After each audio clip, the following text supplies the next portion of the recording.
माँ बुढ़ी ठाकुराणी को वार्षिक यात्रार सप्तम दिन एवं घट परिक्रमार पंचम दिन में माँ जौरा साही स्थित मौसी माँ घर को बुली जिबार विधि रही।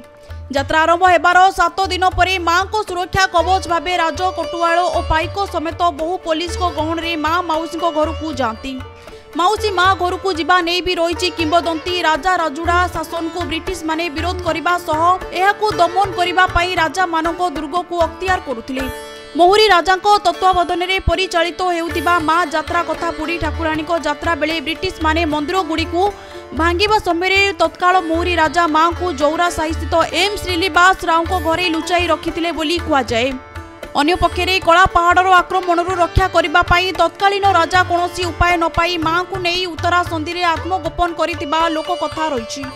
सेही दिन ठारू जरा साही रे श्रीनिवास को परिवार वंशक्रमे माँ को मौसी माँ भावे परिचित।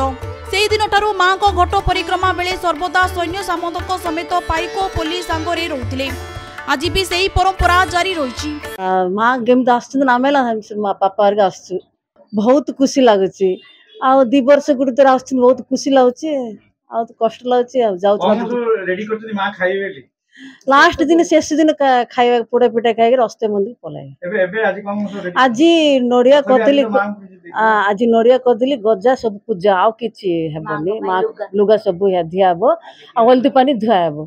आज माँ प्रथम थर पे आम घर को आसिले 7 दिन रे ए जो 25 दिन जो यात्राटा होची ए 25 दिन मझे माँ 3 थर आम घर को आसंती 7 दिन रे 14 दिन रे और लास्ट शेष दिन आसी माँ बड़ पिठा भोग हुए बड़ पिठा खाई अस्थायी मंदिर को चली जाए।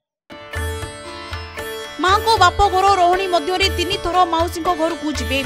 यात्रा आरंभ होबार 5 दिन पर मौसी पक्षर बापा देशी बेहरा घर को निमंत्रण आसे। बाप घर अनुमति पाइबा परे मौसी घर पक्षर माँ को पूजा अर्चना बंदापना कर जो दिन माँ प्रत्यावर्तन करेंगे से दिन मौसी घरे पोड़ पिठा खाई समस्त प्रकार भार सामग्री नहीं मेलाणी नहीं निजस्व मंदिर अभिमुखे यात्रा करेंगे। गंजाम जगन्नाथ साहू को रिपोर्ट डुमानी टीवी।